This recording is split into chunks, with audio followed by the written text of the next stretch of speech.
Bismillahirrahmanirrahim. Assalamualaikum kepada teman-teman yang menonton video ini. Tajuk video pada hari ini adalah kota la ilaha illallah, yakni pagar diri. Apakah sebenarnya amalan ini dan bagaimanakah ia dilakukan? Sila lihat video ini selanjutnya.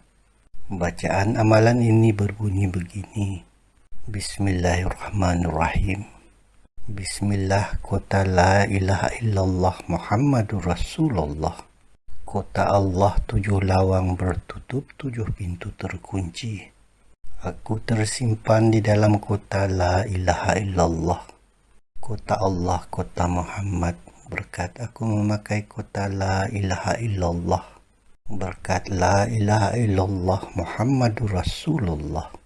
Begitulah bunyi bacaannya tadi ya teman-teman. Ia digunakan untuk tujuan perlindungan, yakni pagar diri.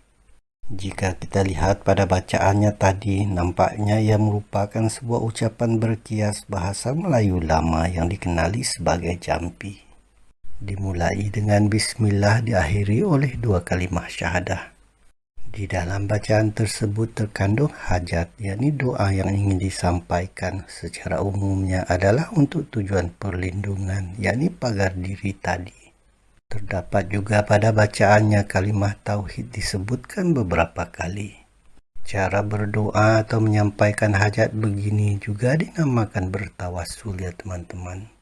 Maknanya kita berdoa atau meminta kepada Allah dengan wasilah keberkatan kalimah tauhid tadi. Tiada unsur-unsur kesyirikan yang menduakan Allah pada bacaan jampi tadi, jelas pada bacaannya. Syirik hanya berlaku kepada orang-orang yang tidak mendalami atau mempelajari ilmu tauhid, karena orang-orang begitu tidak mengenali Tuhannya, yakni Allah. Saya tidak membincangkan itu di sini ya teman-teman. Cukup saya katakan bahwa ilmu tauhid merupakan ilmu pengetahuan asas yang harus dipelajari oleh setiap pengamal sebelum meneruskan amalan-amalannya. Apalagi jika amalannya itu sebuah amalan atau ilmu yang sukar. Cara mengamalkannya. Bacaan ini adalah satu contoh amalan pagar diri, doa perisai, jabat diri atau kota badan ya teman-teman. Ia bertujuan untuk menjaga keselamatan diri sendiri atau orang lain termasuk untuk kekebalan, yakni dengan izin Allah. Berikut adalah 2 cara mengamalkannya. Pertama melalui pengisian, kedua tanpa pengisian, yakni melalui istiqamah. Pertama melalui pengisian. Pengisian sesuatu amalan melalui cara ini boleh dilakukan dengan 2 cara, yaitu pertama oleh diri sendiri, kedua oleh si guru. Pertama oleh diri sendiri. Cara pengisian begini biasa dilakukan. Sesuatu bacaan atau amalan itu harus diamalkan secara terus-menerus, yakni pada masa-masa tertentu, sehinggalah mencapai 40 hari atau malam berturut-turut. Masa-masa tertentu yang dimaksudkan adalah selepas setiap sembahyang fardu, selepas setiap bertahajud, sebelum matahari terbit dan sebelum matahari terbenam atau lain-lain, yakni terpulang saranan si guru yang mengajarkannya. Di sini saya sarankan agar dibacakan sebanyak 7 kali setiap selepas sembahyang fardu atau dibacakan sebanyak 7 kali setiap selesai bertahajud ya teman-teman. Pilih satu di antaranya mengikut keselesaan masing-masing. Setelah lengkap 40 hari atau malam melakukannya, maka tamatlah tempoh pengisian tadi. Setelah itu bolehlah ia dibacakan pada bila-bila masa yang dirasakan perlu. Terutamanya sebelum keluar rumah, sebelum pergi bekerja, memandu, sebelum berburu ke hutan, menjala di sungai, menangkap ikan di laut atau seumpamanya. Kedua oleh si guru. Pengisian sesuatu amalan atau ilmu melalui cara ini boleh dilakukan dengan 2 cara, yaitu pertama secara berdepan, kedua tanpa berdepan. Pertama secara berdepan. Cara pengisian begini jarang dilakukan. Berdepan maksudnya si guru yakni pemilik ilmu dan anak muridnya yakni pewaris baru harus ada bersama, nyata jasad tubuh badan mereka.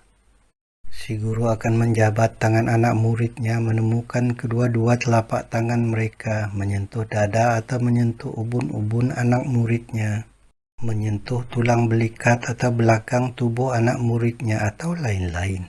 pokok pangkalnya sentuhan di antara kedua-duanya harus berlaku.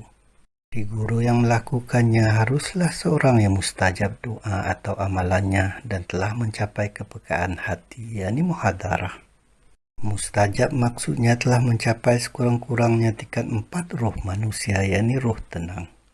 Muhadarah, yakni kepekaan hati pula adalah kesan susulan yang berlaku lanjutan daripada proses pencucian hati melalui cara-cara tertentu. Perkara-perkara begini ada saya jelaskan di video-video yang lalu ya teman-teman.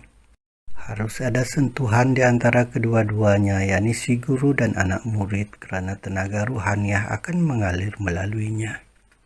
Ingatkah lagi penjelasan saya tentang 3 tenaga asal manusia, yaitu zahir, nafas, dan ruh. Tenaga ruh itulah yang saya maksudkan di sini.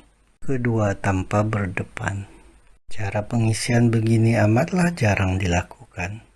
Tanpa berdepan maksudnya si guru, yakni pemilik ilmu, dan anak muridnya, yakni pewaris baru, tidak mesti harus ada bersama.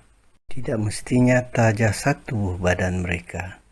Dengan kata lain, si guru tadi boleh mendatangi mimpi anak muridnya untuk melakukan proses pengisian.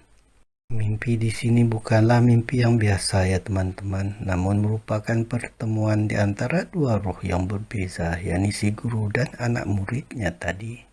Si guru yang melakukannya haruslah seorang yang mustajab doa atau amalannya. Telah mencapai muhadarah, yakni kepekaan hati, mukasyafah yang disingkapnya halangan, dan musyahadah, yakni penyaksian tentang rahasia-rahasia alam, serta telah mahir dengan kemahiran-kemahiran ruhaniah seperti meraga sukma, terawangan, mendatangi mimpi atau seumpamanya. Mustajab maksudnya telah mencapai sekurang-kurangnya tingkat 4 ruh manusia, yakni ruh tenang. Muhadarah, mukasyafah, dan musyahadah juga adalah kesan susulan yang berlaku lanjutan daripada proses kuncian hati melalui cara-cara tertentu. Kemahiran ruhaniah adalah sesuatu kemahiran yang berasal daripada penggunaan tenaga roh pada diri seseorang.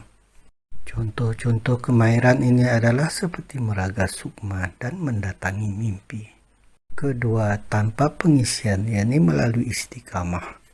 Ini adalah satu daripada 2 cara mengamalkan bacaan tadi.